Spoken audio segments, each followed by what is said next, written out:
que notre Marie Samuel, représentant de l'église baptiste thomasiste, qui va donner la parole.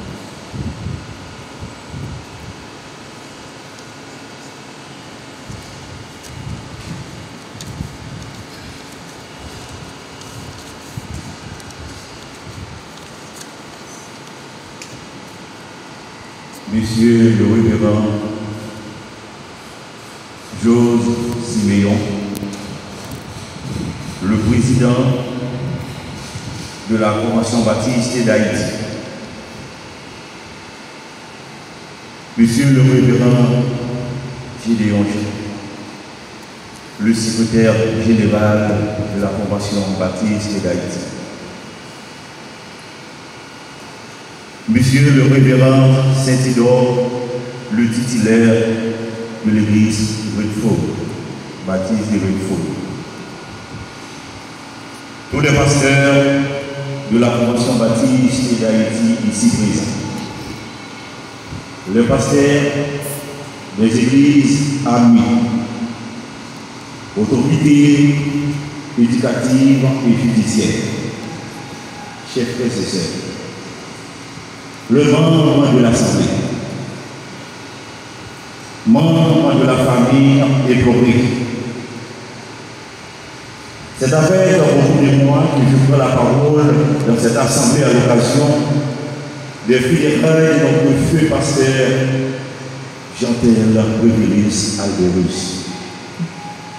En tant que représentant de l'Assemblée Convention baptiste de Thomastique. En effet, depuis les grands immémoriaux, les grands scientifiques ont cherché à donner chacun en ce qui le concerne un sens à ce phénomène qui est la mort. Pour Socrate, la mort n'est qu'une épouvantail, c'est-à-dire qu'elle est là pour nous faire peur. Quant à Épictète, au début du XIe siècle, il a dit: ce n'est pas la mort qui est redoutable, mais la mort avec des honneurs. Pour Victor Hugo, au XIXe siècle, il avance que la beauté de la mort, c'est la présence. Présence inexprimable des âmes aimées, souriant à nos yeux en larmes. L'être pleuré est disparu, non parti. Nous n'apercevons plus son doux visage, nous nous sentons sous ses ailes. Ainsi, après la disparition du révérend Louis de Riveau, l'Assemblée Convention baptiste d'Haïti de Thomastique se cherchait par le fait qu'elle n'avait pas encore de berger pour prendre soin du troupeau de la dite Assemblée. Il a fallu attendre en 2005 pour accueillir l'arrivée du révérend Jean-Tel Révélis Alberus dans son premier message en tant que missionnaire à l'église baptiste de Thomastique. Les chrétiens ont été tellement bénis qu'ils se disent les uns les autres: si nous avons un pasteur comme ça, il est bon pour nous. L'Éternel a entendu leur demande et a répondu favorablement. Le dimanche 25 mars 2006, en effet, le vice-président de la mission a jugé opportunité de venir installer le révérend Jean-Tel Alberus comme pasteur titulaire, dont la mission principale est d'accompagner cette portion du Père blanc de Dieu dans la phase du salut. Pasteur Jean-Tel fut un homme progressiste, innovateur de son état. Il arrive assez bien à faire un mariage entre le matériel et le spirituel. À son arrivée, il a trouvé une ancienne construction que lui-même a pris l'initiative de réhabiliter. Estimant que cette réhabilitation ne correspond pas aux aspirations de cette assemblée, car il leur dit toujours que notre Dieu est grand. Et dans sa grandeur, il lui faut une grande assemblée, modèle et moderne pour le servir. Ainsi donc, en 2017, des travaux de construction de la cathédrale de l'église baptiste de Thomasik a été commencé. À ce jour, Pasteur Chantel est parti. En laissant derrière lui le temple à 60% achevé. La mort, mes frères et sœurs, n'est aucun passage obligé. Un pont dressé entre la vie d'ici-bas et la vie d'en haut, la vie éternelle. Au dire de l'apôtre Paul, la mort pour nous chrétiens est un gain. Elle est bénéfique puisqu'elle nous donne l'occasion de mourir pour vivre et vivre éternellement. Elle nous offre l'occasion de contempler le visage de Dieu, d'accéder à la place que Jésus, à sa mort et à sa résurrection, nous a préparée. À la famille biologique du Décourousse, à sa femme et ses enfants, je souhaite, au nom de l'église baptiste de Thomasik, que j'ai l'honneur de représenter, paix, joie et consolation. Soyez consolés, soyez réconfortés. Sachez bien que Pasteur Chantel ne meurt pas, il s'endort. Et nous serons à sa rencontre, soyons-en sûrs, un jour dans le sein d'Abraham. Puis-il, dans son amour infini, déléguer ses anges et ses archanges à la réception de notre frère parti pour l'éternité. Que son âme repose en paix. Dieu vous remercie.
Mesdames et messieurs,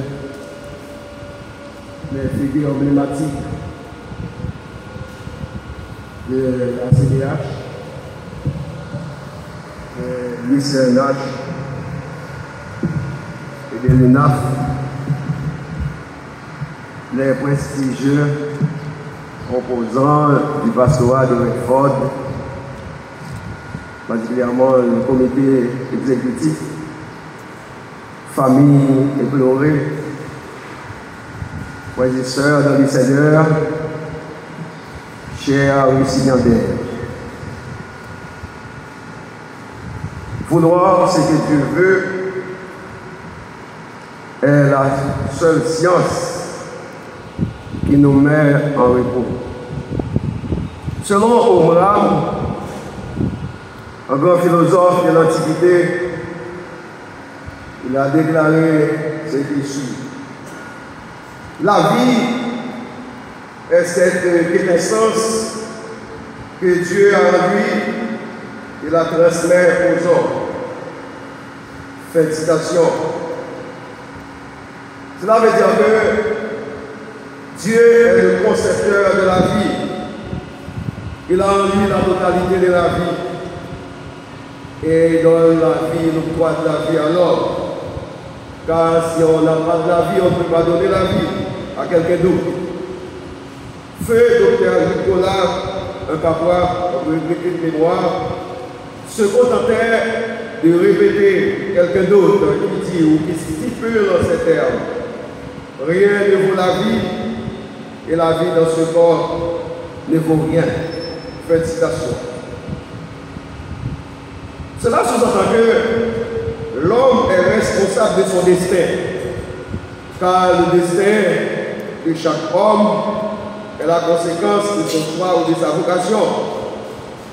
Cependant, sa destinée ne dépend pas de lui. La destinée du chrétien est dans les mains de Dieu. Le Dieu de toute grâce infinie, le Créateur par excellence. Qui peut décider sur sa finitude? Personne. On ne pourra, alors on ne peut pas, ou bien on ne peut rien dire sur le lendemain, mais Dieu connaît tout. C'est qu'il faut répéter le grand philosophe de l'Antiquité disant: je viens de chez moi, je suis moi, et je retourne chez moi.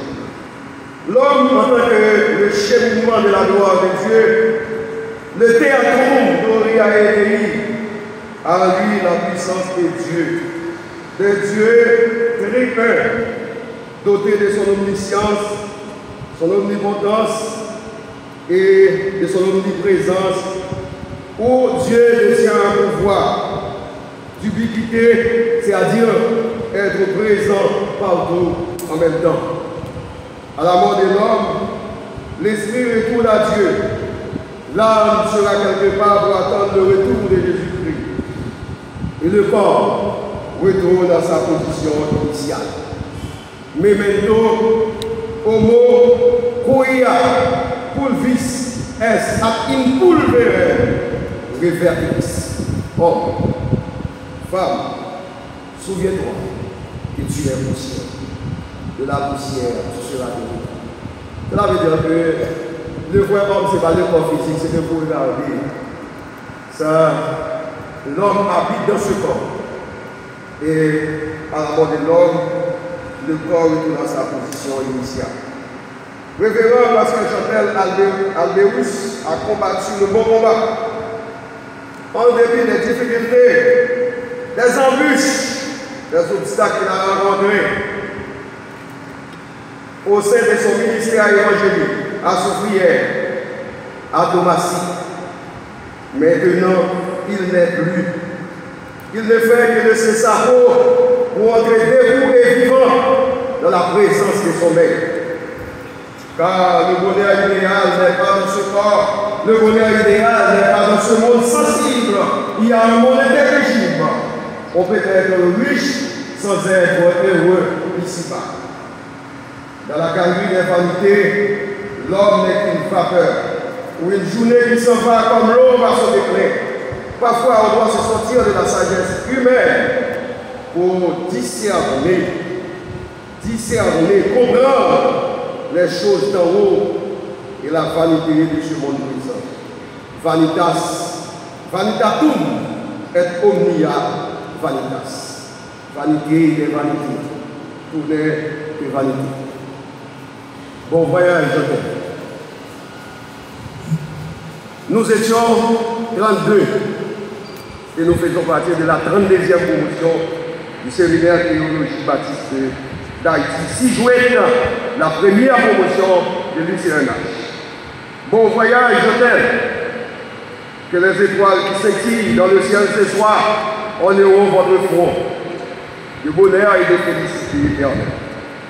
Au nom de tous les composants de la 32e promotion du séminaire théologique baptiste d'Haïti, comme ça a été dit au premier abord, 6 juin dans la première promotion de l'Université chrétienne du Nord d'Haïti, UCNH, et en mon nom personnel, je présente mes sincères condoléances aux familles déplorées, à la famille Alberus, son épouse, les enfants, ces collatéraux et à tous et à toutes celles qui sont frappés par les débats inopinés, inattendus de notre dépouillous, notre défunt, notre regretté de mémoire, révérend pasteur Chantel Albéus. Je ne voudrais pas vous dire au revoir, mais je voudrais vous dire adieu. À bientôt. Nous sommes d'accord, à bientôt. Que la consolation de Dieu, dans la vie, qui est encore vivant, le monde touche à sa fin. Que la consolation de Dieu vous soit multipliée dès maintenant, ou dès maintenant, et jusqu'au grand matin de l'éternité. Merci. Bon voyage.